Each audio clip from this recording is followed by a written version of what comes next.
ওরে শীত, বাবা রে কিরাম শীত পড়া দল লয়ে এই শীতে আমার ঠান্ডা লেগে গেছে। হ্যাঁ শীত লাগতেছে না? এ হয় রে বাবু, সে শীত লাগতেছে। তোমারে এরকম একটা খবর দেবো, তোমার এখন গরম লাগবে, দেখবা? এ দে দিন আমি সে শীতে বাঁচলাম না, তাই কি খবর দিবি? তাই তাই জামাতের একটা আমির আছে না? হ্যাঁ, জামাতের আমির হচ্ছে ডক্টর শফিকুর রহমান। তার নিয়ে একটা ঘটনা ঘটে গেছে।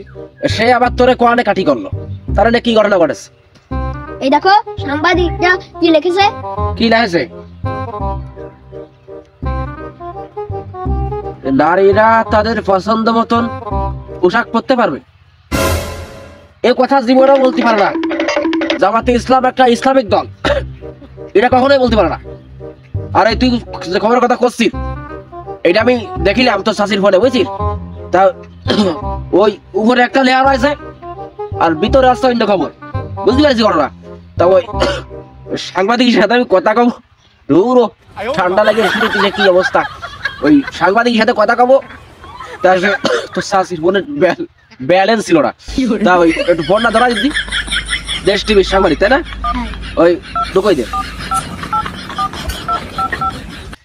চ্যানেল আইডি দেখি তো পারি, ওরাও ভাত তারা হয়ে গেছে, সমস্যা নেই। এই হ্যালো, এই হ্যালো,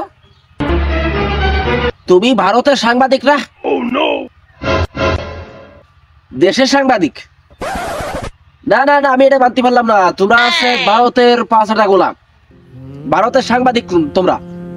তাই যদি না হবে, বাংলাদেশের একটা উন্নত একটা দল, উন্নত মানের একটা দল জামাতে ইসলাম এবং ইসলামিক একটা দল, তাদেরকে নিয়ে মিথ্যা মন্তব্য করার সাহস তোমরা কোথা থেকে পাও? এই যে তোমরা ওই থাম্বনেলে কি যেন কয়, থাম্বনেল নাকি, ওই থাম্বনেলে লিখে দিছাও যে মহিলারা যেরকম ইচ্ছে সেরকম পোশাক পরতে পারবে, এবং খবরের ভিতর তুমি কোথাও যে ডক্টর শফিকুর রহমান আরো বলেন যে মহিলারা যেরকম খুশি সেরকম কাপড় পরতে পারবেন, কিন্তু সেখানে তিনি একথা বলেন নাই। আমি শুনেছি তো, সেখানে উনি বলেছেন যে আমরা যদি ক্ষমতায় আসি, নারীরা ঘরেও সম্মান পাবে, বাইরেও সম্মান পাবে। যদি কোনো বাজে লোক তাদের দিকে মানে কোনো বাজে লোক তাদের দিকে চোখ তুলে তাকানোর সাহস পাবে না। তিনি এই সমস্ত বক্তব্য দিয়েছেন।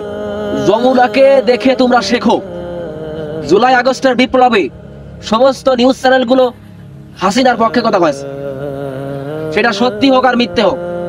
হাসিনা যে পথে চলেছে সেই পথ ধরেই তারা চলেছে, কিন্তু যমুনা চ্যানেলটা, যমুনার টেলিভিশনটা, সে সত্যকে তুলে ধরেছে আর সমস্ত জায়গায় তার পরিচিতি লাভ করেছে তারা সত্যকে তুলে ধরে।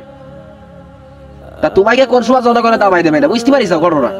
যা একটু ইনকাম করে খাইছাও ওটার পেটা যাবে না রে, আর সবে না রে। তোমাকে এরকম যদি চলতে থাকে, দেশে থেকে দেশের সাথে শত্রুতা করো কি করে? এখনো সময় আছে, ভালো হয়ে যাও। তোমাকে আলটিমেটাম দেয়া হচ্ছে, ভালো পথে সঠিক পথে চলো, পাকামো করি না, বুঝতে পারিস? আচ্ছা, এই ধর।